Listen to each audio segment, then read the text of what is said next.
Bom dia, queridos amigos, sejam todos bem-vindos ao 14º Concílio de Anciãos da Associação Paulista Oeste. Estamos felizes com a sua participação. Começamos na sexta-feira com uma linda mensagem do pastor Maurício, presidente da União Central Brasileira. No sábado tivemos uma programação maravilhosa, várias palestras, e encerramos o sábado à tarde com as reuniões com os anciões, com os pastores, onde ali planejaram todas as atividades para o próximo ano. Foi uma bênção. E agora começamos as nossas atividades do domingo. Fique aí conectado que temos uma programação maravilhosa para você. Temos aqui ao meu lado o pastor Wendel, diretor de publicações da Paulista Oeste. Por favor, pastor Wendel, quais são as informações desse dia? Bom dia, professor Alexandre. Bom dia a você, querido ancião, que está nos acompanhando pelas redes sociais. Você é muito bem-vindo. Com certeza, você já tem sido ricamente abençoado por tudo que você já ouviu. Pastor Paroski, pastor Amin Rodor, e compartilhe as nossas páginas também aí para as pessoas que você convive também aí, mande um link para as pessoas poderem assistir também. Assim como você tem sido abençoado, abençoe também as pessoas que podem acompanhar também esse concílio. E pelas redes sociais, que nós já temos tido aqui alguns comentários aqui bastante interessantes. Veja, por exemplo, o Ezequiel Inácio de Moraes escreveu: o Senhor Deus abençoe aos pastores, aos anciãos, aos diretores, diretoras, aos organizadores que estão nos bastidores. Parabéns, louvado seja o nome do Senhor. Professor Alexandre, tem sido realmente uma grande bênção, não é verdade? Sim, como eu falei, continuem conectados aí, mandem os seus recados nas redes sociais. Nós estamos transmitindo pelo canal do Facebook, então mande para nós ali, pelo outro canal que nós estamos, são dois, né? YouTube também. Então mande ali os recadinhos, nós estaremos passando aqui ao vivo. Pastor, por favor, a oração nesse momento para nós. Muito bem. Queridos, vamos orar.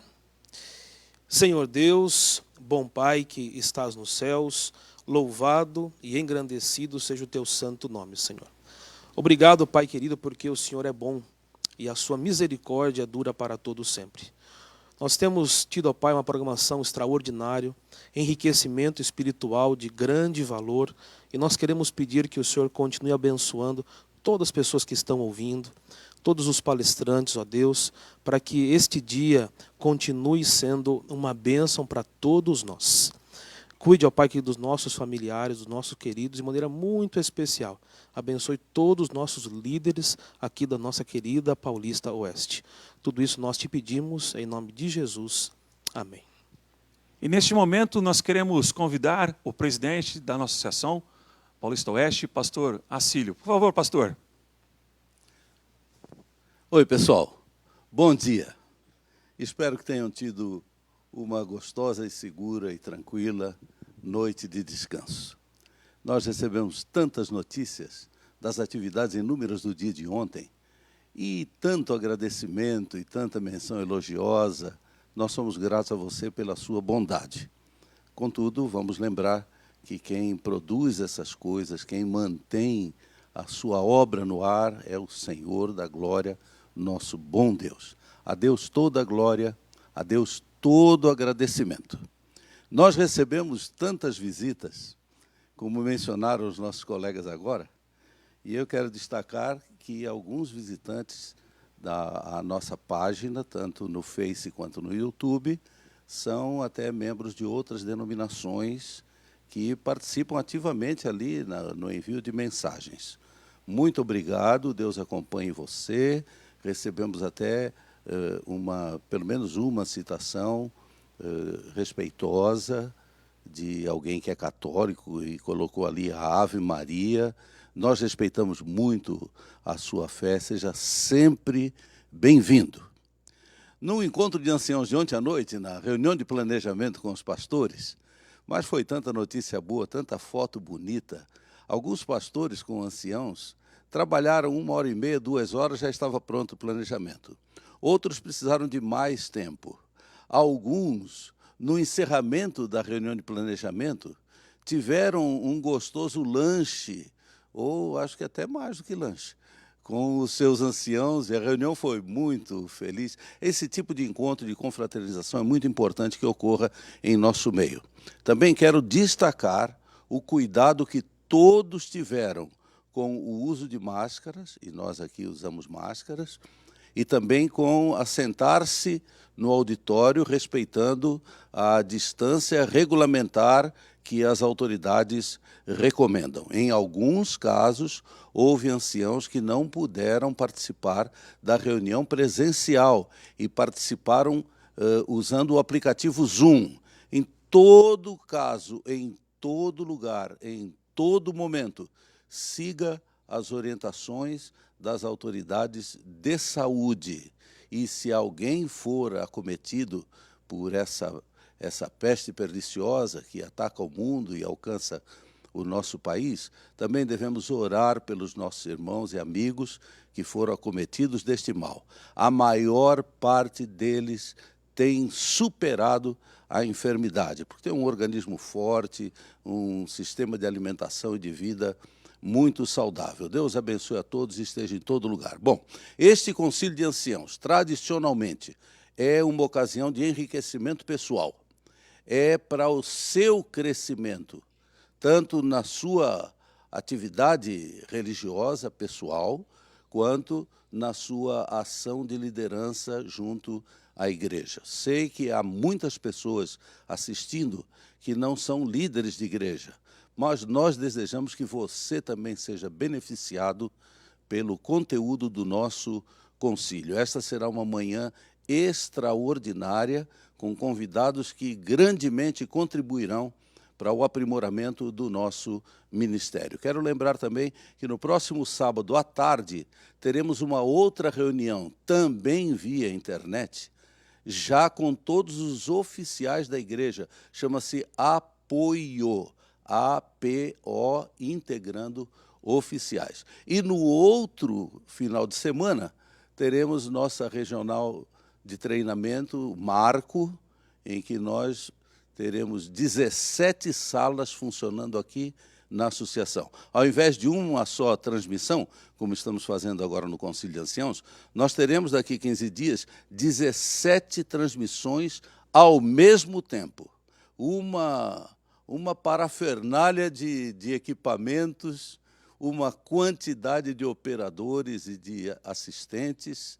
Nós agradecemos a Deus por tudo e agradecemos a essa equipe que está por trás dos bastidores o tempo todo, mantendo este concílio no ar. Nossa palavra especial agora pelo nosso querido pastor Amin, um doutor em teologia que tem sido famoso no mundo todo, tem sido professor e formador de gerações de pastores. E é um amigo da nossa associação que a cada ano nos tem atendido. Hoje ele continua como estava ontem nos Estados Unidos. Então você sabe, lá ainda está escuro, há fusos horários de distância, mas nós agradecemos a disposição e a bondade do pastor Amin em nos dirigir a palavra. Eu vou fazer uma curta oração e imediatamente a palavra fica com o pastor Amin. Pai querido, mais uma vez te damos graças pelo privilégio deste evento, ainda que à distância, mas todos próximos, pelo Espírito Santo que nos atinge e nos toca a todos. Pedimos-te agora a tua bênção para o teu servo e para o alimento espiritual que ele trará para todos nós, em nome de Jesus. Amém. Pastor Amin, é com o senhor. Deus o abençoe e use. Nossa querida Associação Paulista Oeste, eu hoje estou aqui. Meu pai dizia que há certos compromissos que você assume e desempenha por honra da firma. Então, desde ontem eu estou com muita gripe. Se eu tiver que espirrar ou tossir, vocês tenham paciência comigo. Muito bem, queridos, eu pensei cuidadosamente no que falar nesta manhã, terminando assim a minha pequena participação nesse encontro. E eu resolvi falar sobre um tema que tornou-se um item de consumo na igreja. eu resolvi falar sobre reavivamento e reforma. E eu começo com a pergunta: qual a maior necessidade da igreja hoje? Maiores recursos, mais e eficientes, mais em quantidade e eficientes na sua essência dos meios de comunicação, membros mais influentes, acesso amplo às mídias. Talvez lideranças secularizadas poderiam valorizar esses itens como sendo as únicas alternativas. Contudo, contrário à mentalidade da cultura pragmática que nos cerca e às vezes que nos influencia, nós somos manchados pela poeira da caminhada. Mas a pergunta permanece: qual a maior necessidade da igreja nesse século feérico? Eu gosto muito da palavra feérico, me lembra Brasília, o tempo que vivi por lá. E eu trabalhei no Ministério de Viações e Obras Públicas e havia um engenheiro que aquele departamento cuidava da construção da Belém Brasília, e ele descrevia sempre que chegando próximo à capital, ele via a feérica Brasília. Nós vivemos num século feérico de muitas luzes. Assim, qual seria a maior necessidade hoje? Para Ellen White, a maior e a mais urgente necessidade da igreja é de um reavivamento da verdadeira piedade. Mensagens Colhidas, volume 1, página 121. No mesmo contexto, a voz profética aos adventistas, ela insiste que essa deveria buscar esse reavivamento e reforma, deveria ser a nossa primeira ocupação. E no mesmo contexto ainda, ela disse que se estivesse no poder de Satanás, ele impediria qualquer reavivamento, grande ou pequeno, até o tempo do fim. Em muitas ocasiões, Ellen White enfatizou que a obra do Evangelho há de terminar com muito mais poder do que aquilo que foi presenciado na abertura da pregação e da igreja cristã. Reavivamento e reforma entre os adventistas tem sido ligado com dois outros conceitos: as chuvas temporã e serôdia, imagens que são tiradas do ano agricultural da Palestina. A primeira chuva, ela era necessária, chuva temporã necessária para na semeadura, necessária para fazer o grão crescer. E, claro, a segunda chuva, a chuva serôdia, era necessária para a colheita, para o amadurecimento do grão. Essas noções entraram na consciência profética das Escrituras. E nós entendemos que a primeira das duas ênfases, chuva temporã e serôdia, cumpriu-se na igreja primitiva, chuva temporã, na abertura da pregação apostólica. A segunda acontecerá no fechamento da obra do Evangelho. Ellen White não tem nenhuma dúvida, segundo ela, a obra do Evangelho vai terminar com muito maior poder do que aquilo que foi visto no início. Nós nos perguntamos como era a igreja primitiva. A igreja que partilhou da chuva temporã. Bom, eu diria que a igreja não era muito diferente de nós no seu início, antes do Pentecostes. Homens marcados por ambições de grandeza e poder, homens que sonhavam com lugares à direita e à esquerda, lugares de honra, homens divididos por suspeita, por malícia, por rivalidade. Para nossa surpresa, ao morrer na cruz naquela sexta-feira, o ministério de Cristo parecia não ter tido muito sucesso. Aparentemente, nenhum converso entre os seus seguidores próximos. Judas o trairia. Pedro o negaria. Os demais fugiriam e o abandonariam. desapontamentos suficientes para desanimar qualquer pastor. Jesus poderia ter entregue a sua credencial, queimado seus sermões. Mas espere, o quadro não está completo até o último capítulo ser escrito. Não foi por acaso que Jesus disse aos discípulos para eles permanecerem em Jerusalém até que recebessem poder do alto. E foi exatamente o que aconteceu. Então, acontece uma transformação radical na vida dos discípulos, uma transformação que os envolveria para sempre. Observe, Pedro, ao curar no capítulo 3 o coxo de nascença, ele tem a multidão que testemunha a cura, que aplaude Pedro e João. Essa era a grande oportunidade da vida de Pedro. Por toda a sua vida, ele estivera buscando uma oportunidade para aparecer, uma oportunidade de reconhecimento.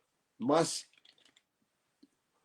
quando ela chega, o transformado apóstolo não tem qualquer interesse nesse tipo de poder. Essa ambição havia passado. No capítulo 3, verso 11 e 12, o homem curado está agarrado a eles. Pedro e João, que facilmente poderiam ter utilizado o curado como evidência do seu desempenho. Pedro diz à multidão, e Pedro se dirigiu ao povo dizendo, israelitas, por que vos maravilhais disto? Ou por que fitais os olhos em nós, como se pelo nosso poder ou piedade tivéssemos feito andar, ou tivéssemos feito o coxo andar? Que oportunidade que Pedro teria, depois de uma vida buscando o reconhecimento de importância, quando ela chega, o homem é outro. Ele transfere para Deus os méritos da cura. Pedro era um outro homem, transformado para sempre, sem qualquer ambição de reconhecimento.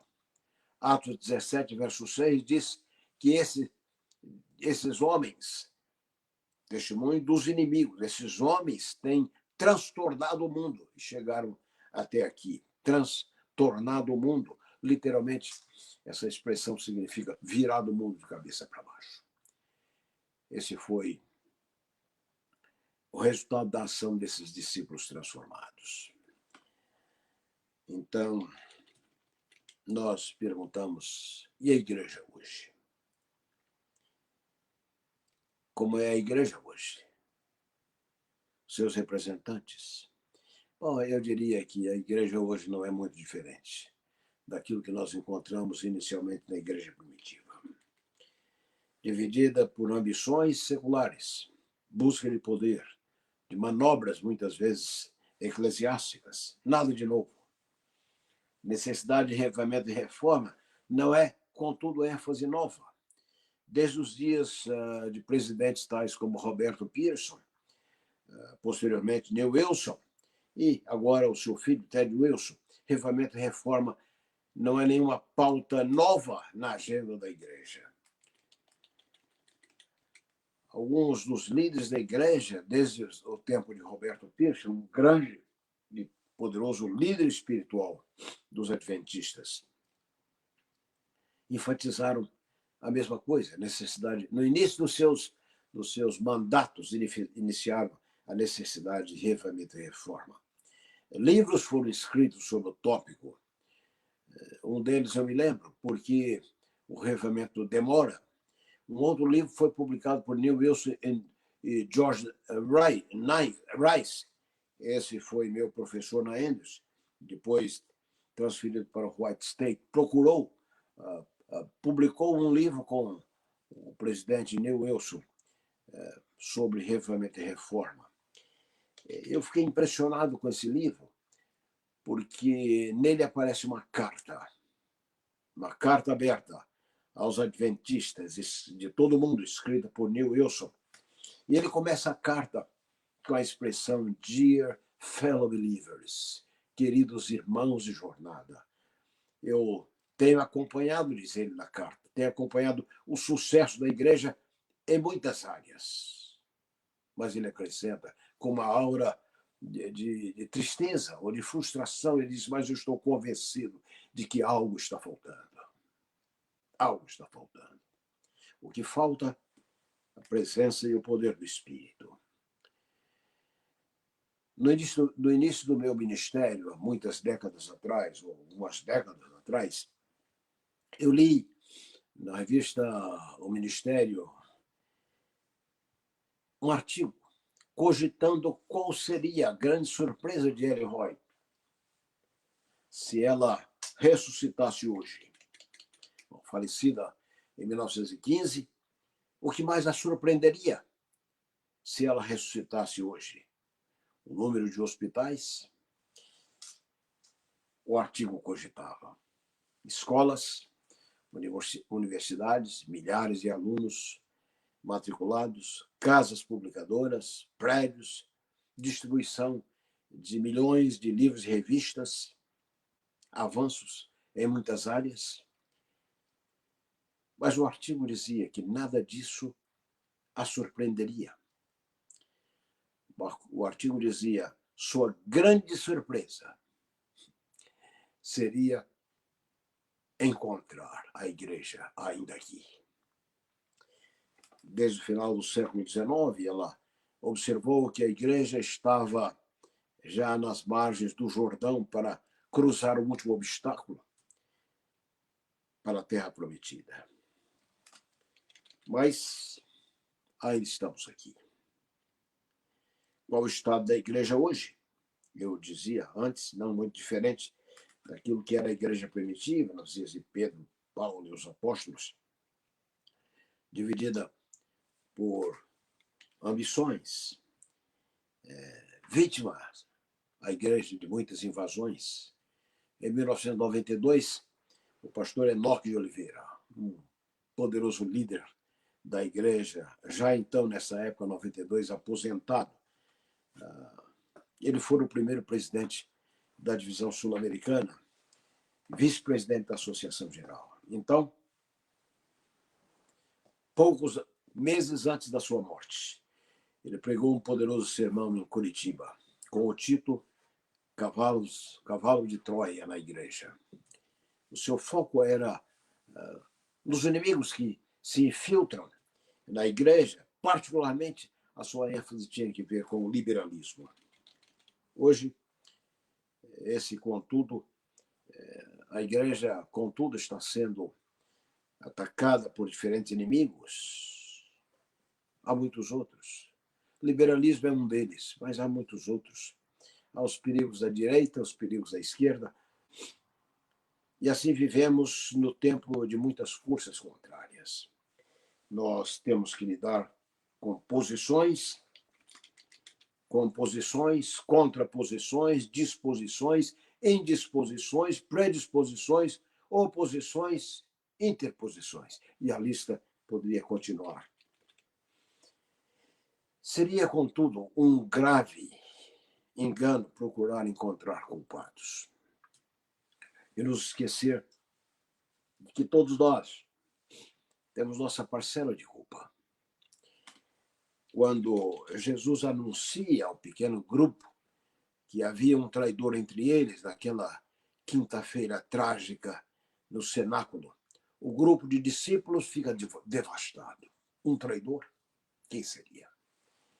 Mas o extraordinário é que no Evangelho de Mateus, capítulo 26, verso 32, o texto diz, muitíssimo contristados, começaram um por um a perguntar, porventura sou eu, Senhor? Porventura sou eu? Nós encontramos entre esses discípulos uma marca de nobreza, em que cada um deles investigou seu próprio coração, em lugar de acusar os outros. Pedro não disse, seria Filipe? André não pergunta, seria Mateus? E ainda ninguém acusou a Judas. Cada um, a respeito de si mesmo, faz a pergunta devastadora. Porventura sou eu, Senhor. expressando a suspeita de que, no fundo, o traidor poderia ser qualquer um deles. A traição a Cristo por alguém íntimo a ele é algo muito antigo, mas algo também atual, presente no nosso coração. Pergunte a você mesmo: porventura sou eu, Senhor? Quais são as marcas do reavivamento verdadeiro? Retorno às Escrituras, é a primeira delas, mencionada por Ellen White, para encontrarmos a vontade de Deus, os caminhos de Deus, a sabedoria de Deus. A Bíblia, irmãos. Eu fico, de quando em quando, hospedado em hotéis no Brasil, e uma coisa que me surpreende é ver, em muitos deles, a versão da Bíblia dos Gideões, um grupo internacional para divulgação da palavra. Eu fico impressionado com a forma como os Gideões se introduzem às Escrituras. Dizem eles, naquela página, a Bíblia contém a mente de Deus. A Bíblia contém a mente de Deus. O Espírito, além do retorno às Escrituras, tempo para ser inspirado, para ser motivado pela palavra. Em segundo lugar, espírito de oração. Oração dedicada, oração constante, oração fervorosa. Em terceiro lugar, o envolvimento missionário. Queridos irmãos, nos escritos de Ellen White, nós encontramos pelo menos 10 razões pelas quais deveríamos estar envolvidos na pregação do Evangelho.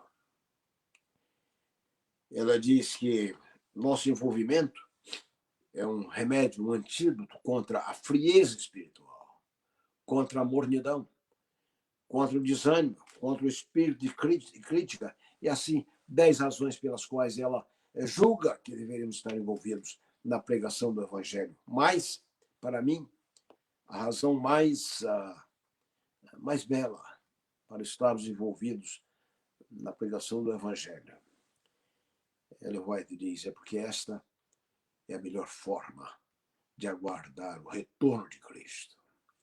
Que oportunidade você tem, querido irmão, não apenas estar pessoalmente envolvido, mas de motivar a igreja, de levar outros a seguir o exemplo de Cristo e o seu exemplo. Mas Ellen White também menciona que contrafações estarão no prato servido à igreja nesses últimos tempos. Reavivamento e reforma não acontecerão sem contrafações. Um deles, o fanatismo.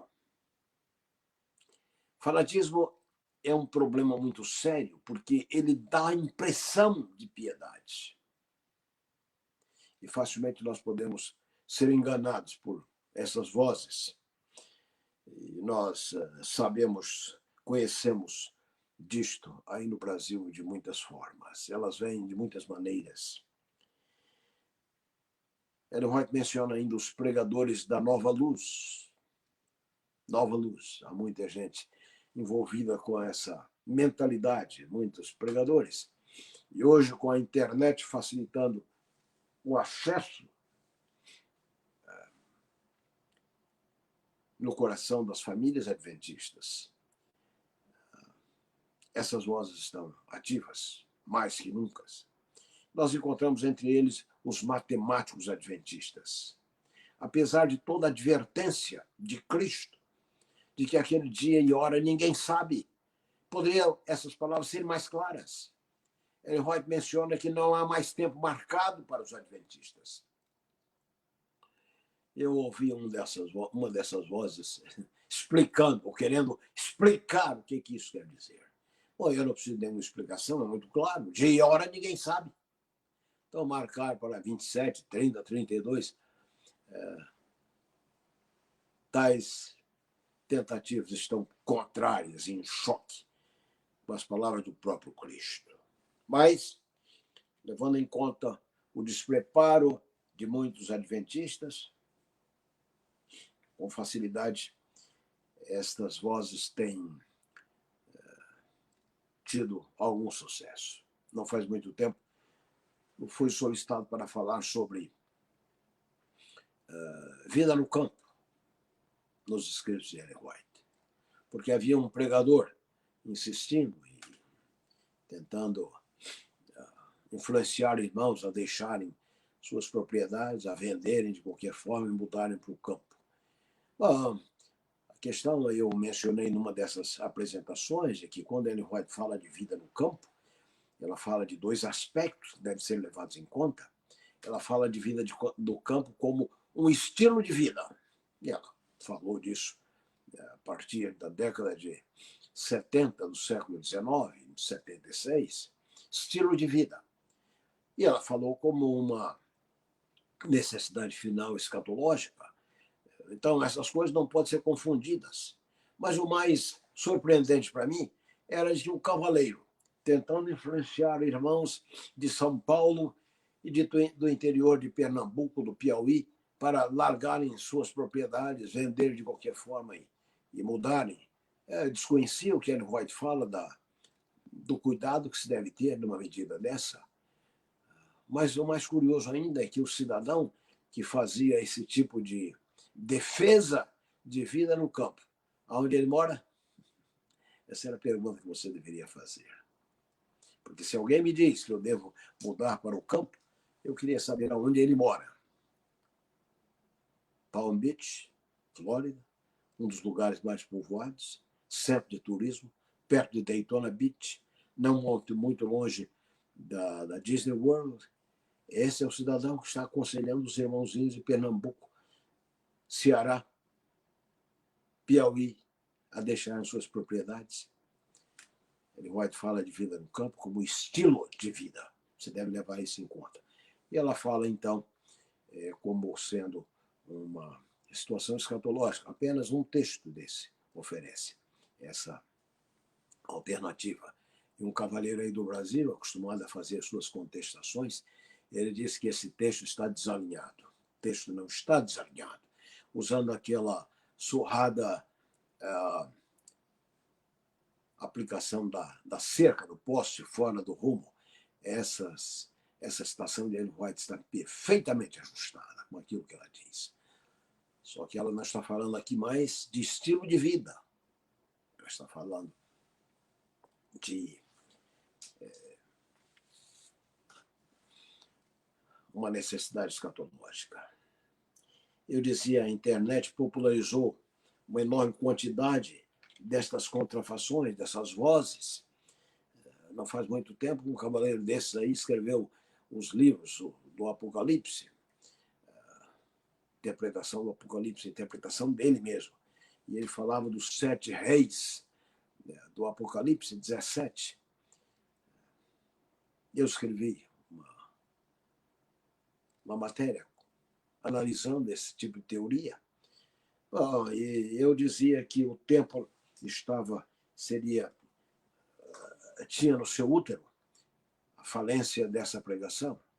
E dito e feito, o tempo passou, Bento XVI, o Papa número 7, desapareceu, e esse cidadão não fala mais isso. E os irmãos esqueceram da falsa profecia dele. Hoje ele fala de outras coisas. Ele fala dos protocolos. Há pouco tempo atrás, alguém me mandou um das suas palestras, falando dos protocolos de Sião, dos sábios de Sião, que alegam uma conspiração por parte dos judeus e maçons. Irmãos, quem precisa disso? Nós não sabemos. Não precisamos saber quais são os planos do diabo. Nós sabemos, afinal, quais são os planos do diabo. Esse livro, Os Protocolos dos Sábios de Sião, é um texto copiado de várias fontes do século XIX, com uma mentalidade antissemita, serviu aos propósitos de Hitler, que chegou a exterminar com 6 milhões de judeus, alegando que os judeus eram parte de um esquema para dominar o mundo. um livro em português que eu comprei, publicado em português. A Força da Mentira. A Força da Mentira. A grande farsa dos protocolos do Sábio de Sião, escritos pela juíza da Suprema Corte de Israel, Hadassah Ben Ito, tomou para si a responsabilidade de fazer uma investigação e conclui que aquilo não passa de uma grande fraude.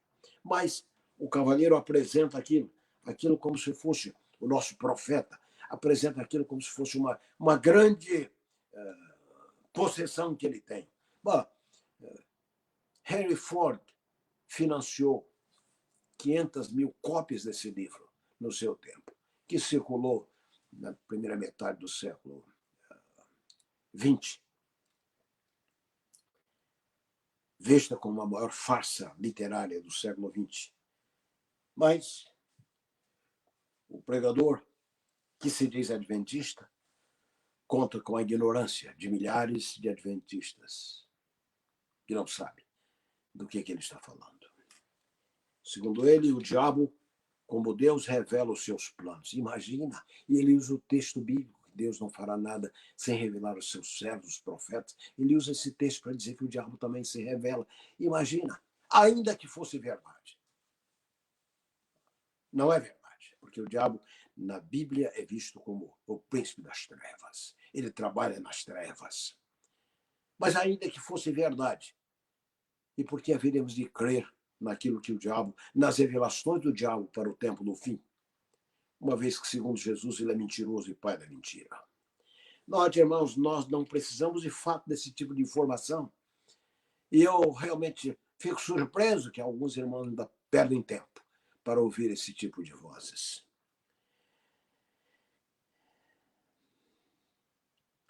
Ellen White, ela diz que reavivamento e reforma deve acontecer sob a direção do Espírito Santo. Resultado, ela acontece como resultado da busca pessoal, não como um programa da igreja. Busca pessoal. A reforma deve ser equilibrada entre reavivamento e reforma. Muitos querem reforma sem reavivamento. Eu conheço esses? Reforma sem reavivamento, que se transforma facilmente em legalismo. Outros buscam reavivamentos pietistas sem reforma, que se torna fé morta. Qual o segredo do reavivamento e da reforma? Eu gostaria de oferecer uma chave para você, porque às vezes ouvimos falar de reavivamento e reforma, e isso fica no ar sem a gente saber exatamente do que estamos falando. Eu gostaria de sugerir uma chave.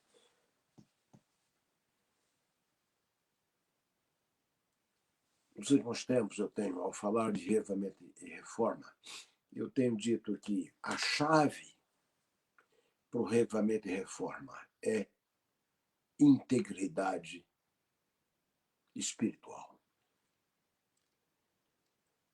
Isso significa o contrário de se saber uma coisa e fazer outra. Você já se percebeu como vítima, às vezes, desse tipo de síndrome? Saber uma coisa e fazer outra.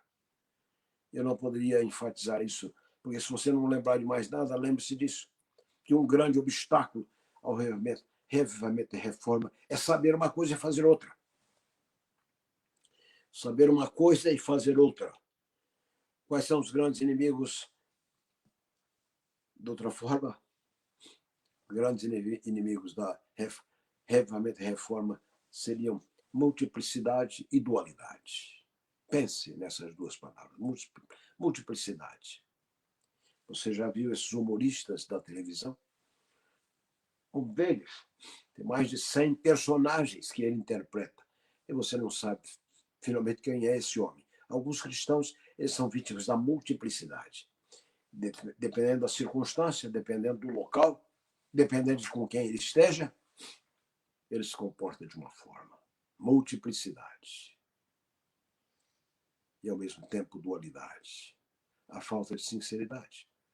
Você conhece, a palavra sinceridade tem que ver com os móveis vendidos pelos mouros na Idade Média. Então se perguntava, quando eles vendiam uma mesa,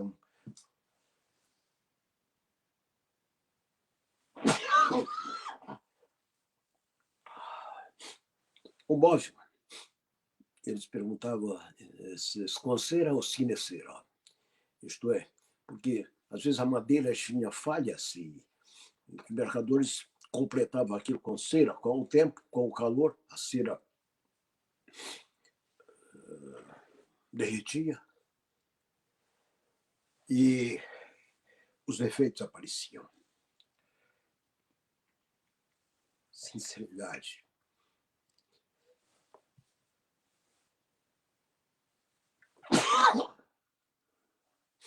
O contrário de saber uma coisa e fazer outra. Falta de integridade espiritual. Esse é o grande obstáculo. Analise na sua vida e você vai perceber que grandes fracassos, eles não aconteceram simplesmente porque eles aconteceram, mas é provável que você tenha se preparado para eles. A falta de integridade espiritual. Eu queria lembrar da história que está registrada em 2 Reis, capítulo 22, verso 5. Você conhece o contexto? Acabe é o rei do norte, das tribos de Israel. Ele estava em guerra com a Síria. E num período de férias da guerra, parece que eles tinham o período da guerra, o período das férias, o que é até muito mais sábio do que aquilo que conhecemos hoje. Mas, num desses períodos de férias, ele resolveu, férias da guerra, ele resolveu resgatar uma cidade chamada Ramoth Gilead, que foi ocupada pela Síria. Acabe recebe a presença de Josafá. Josafá, o rei de Jerusalém, rei do sul. Acabe tenta persuadir a Josafá para ajudá-lo, para se envolver nessa conquista. Josafá, porém, ele sabia melhor. Ele disse, muito bem, eu até que poderia participar, mas antes eu quero ouvir um profeta de Deus. Ele queria fazer uma consulta. De início, eles trazem 400 profetas falsos, que fazem um verdadeiro carnaval, aplaudindo a invasão da Síria, mas Josafá não se impressiona muito com isso aí, e ele insiste, eu quero ouvir um profeta do Deus verdadeiro. E finalmente Acabe, ele tinha lá na periferia do reino, ele havia exilado, o exílio não é ferramenta nova, havia exilado esse profeta.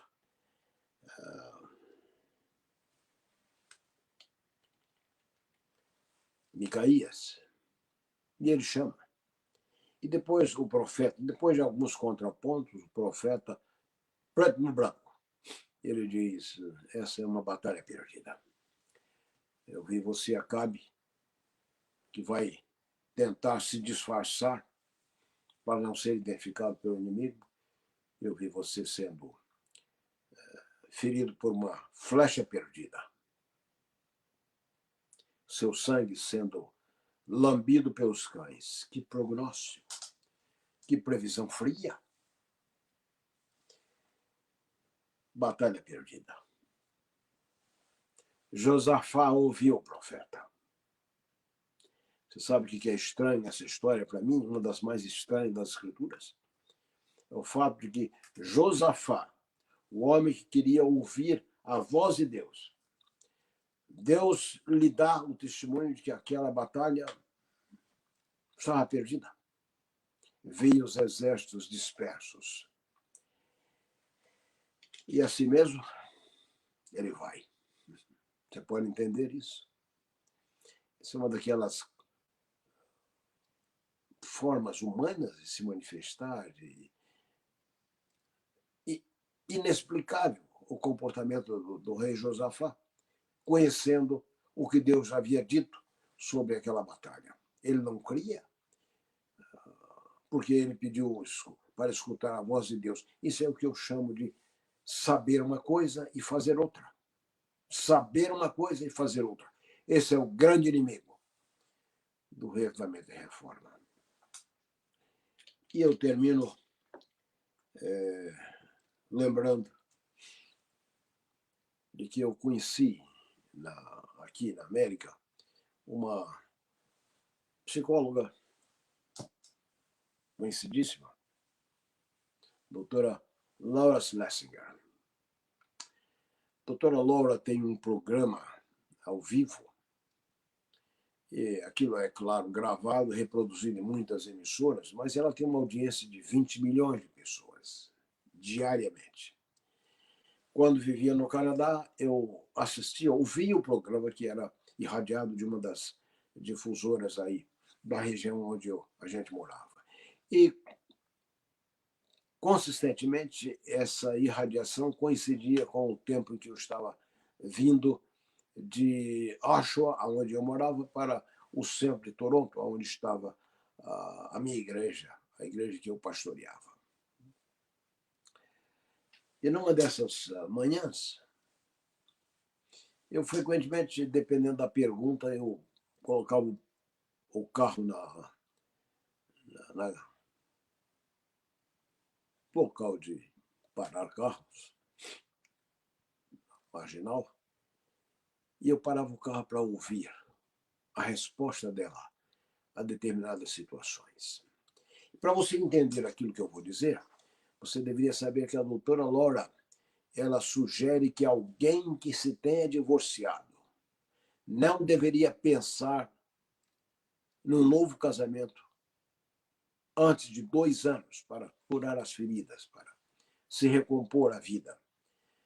Então, isso era dos elementos básicos da sua pregação. De fato, ela é vista como uma pregadora, dizendo aquilo que muitos pastores não estão dizendo. Uma mulher extremamente conservadora.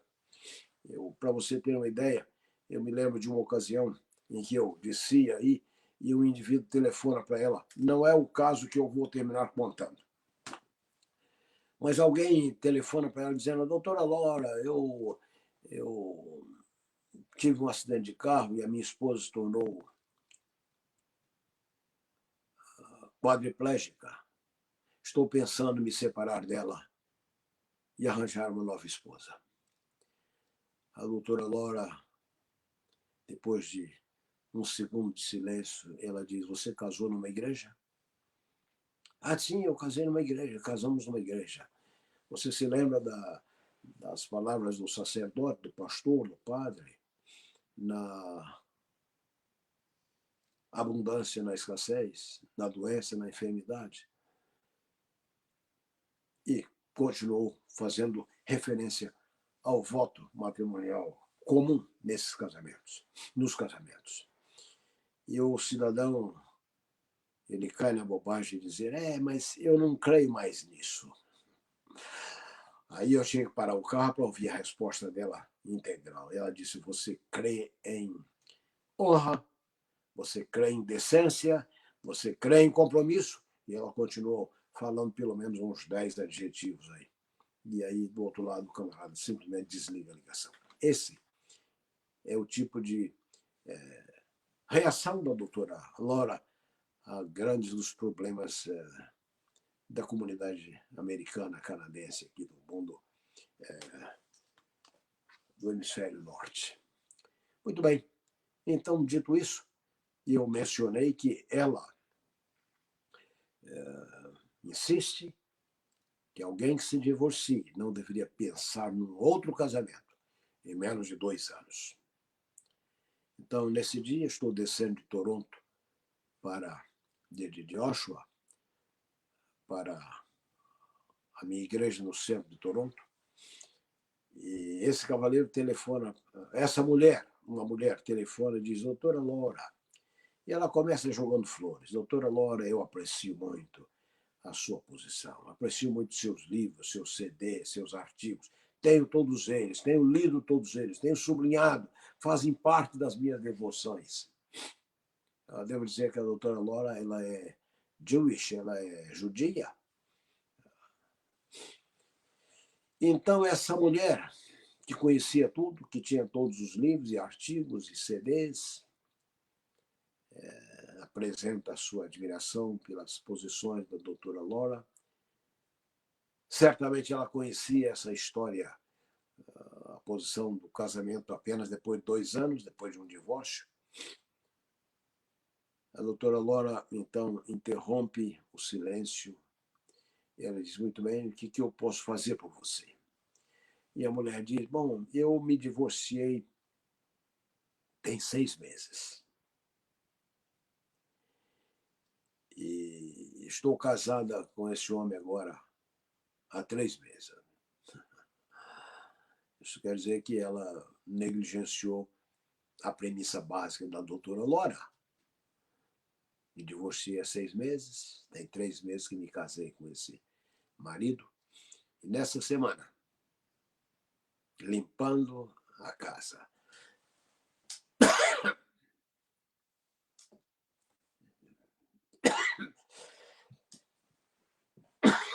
eu encontrei revistas pornográficas lidas por esse meu marido. Concluí de que ele é um dependente de pornografia. Pornografia é a AIDS moral do nosso tempo. Pornografia, eu devo dizer que ela está muito próxima da possessão diabólica, demoníaca. A doutora Laura ouve a história e a mulher então acrescenta: o meu problema é que eu tenho uma filha de 15 anos do primeiro casamento que mora em casa conosco. O que você me aconselha? Aí essa era uma das ocasiões onde eu tinha que parar o carro no acostamento para ouvir a resposta. Então, a doutora Laura responde à consultante: muito bem. Você tem um quintal na sua casa? Ela diz: tenho. Responde em tom solícito: você poderia me fazer um favor? Claro. Você vai ao fundo do seu quintal, na casa. Acenda uma fogueira. E jogue dentro todos os meus livros que você disse que tem. Todos os CDs, DVDs, artigos. Porque tudo que eu disse, tudo que eu escrevi para você não valeu nada.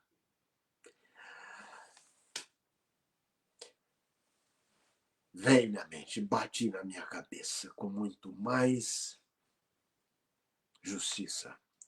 Deus dirá a milhares de adventistas no desfecho da história. Ele nem vai dizer para se acender a fogueira já vai estar acesa. Ele se jogue dentro aí as escrituras, que foi produzida, escrita para ajudar você. Através de um longo processo, a Bíblia veio às nossas mãos. Os livros da informação profética dados aos adventistas, jogue tudo dentro da fogueira. Porque para você, tudo que eu disse, tudo que eu levei a ser escrito, não valeu nada. Deus abençoe você, querido irmão, querida irmã. Que você leve, se você está de fato levando a sua vida espiritual a sério, pense na necessidade de integridade espiritual. Você pode dizer: Senhor, eu não sei muito, mas eu quero viver aquilo que eu sei. E na medida em que você vive o que você sabe, Deus revelará a você outras verdades. Você pode curvar a sua cabeça para uma oração. Deus de graça, Deus de poder, Deus infinito. Deus comanda o universo, rege todas as coisas, inclusive a nossa vida. nós te louvamos por todos os instrumentos que nos foram colocados às mãos. A ação do Espírito, a encarnação de Jesus, tocando nosso coração em vida. Senhor Deus, ajuda-nos a viver em integridade espiritual, a não saber uma coisa e fazer outra, porque esse é o grande obstáculo, aquilo que nós esperamos acontecer na igreja, o revivamento e a reforma.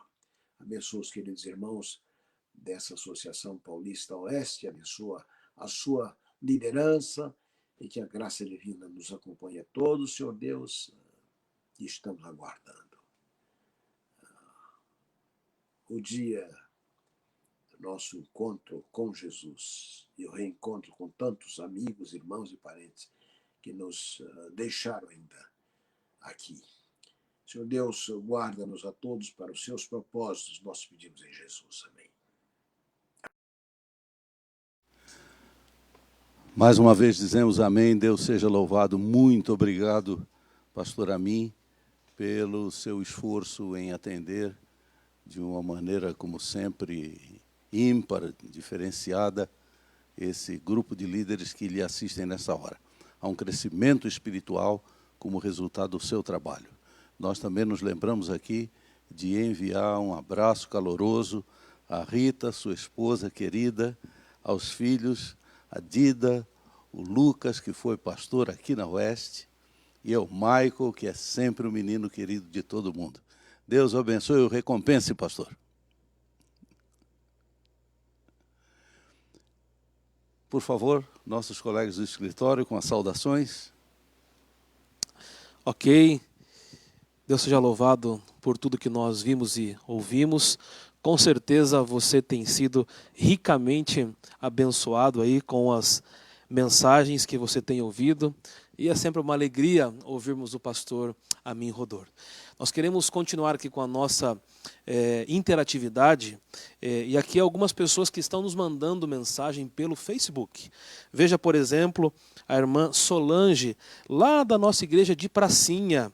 Ela escreveu assim: feliz semana a todos, gratidão a Deus por esse concílio, tem sido só bênção. O irmão João Correia escreveu a respeito do fim do nosso concílio, né? Tudo que é bom nessa terra termina, mas em breve veremos o Rei, e aí não vai terminar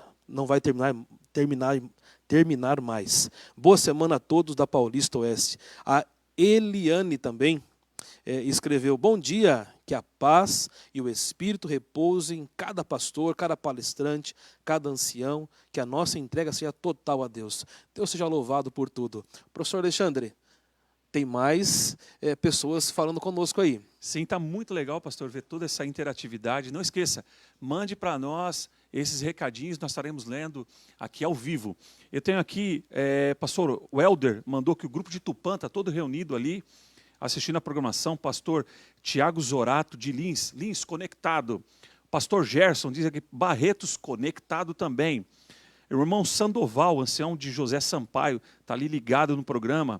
André Duzi, diretor de Maria Casagrande, também mandou um recadinho para nós aqui. Vários diretores nossos, das nossas escolas, todos eles são anciões, também estão assistindo. Nosso abraço a todos eles. Aqui o Paulinho, ancião da Lapa, está aí conectado, assistindo o programa. Temos aqui o pastor Éder, aqui dizendo que o povo do Jardim da Vila Coimbra, todo conectado aqui também, que bacana. Hamilton, ancião de José Sampaio, Júnior, ancião de Piratinga, são vários nomes. Pastor, tem mais algum recadinho aí? Olha, professor Alexandre, tenho sim mais pessoas aqui, ó, as mensagens não param de chegar. Aqui a Kátia Martins enviou uma mensagem especial aqui para as mulheres, ó. Temos muitas mulheres nos acompanhando também. E ela diz assim: bom dia a todas as esposas de anciãos, as diretoras de grupo, de forma muito especial nesse novo ano, para que os planos de Deus se realizem em vocês e através de cada um de nós. Pastor Acílio, por favor. Bem, de volta, depois de ouvir tantas saudações, a menção a tantos irmãos queridos, eu quero que você saiba que dentro do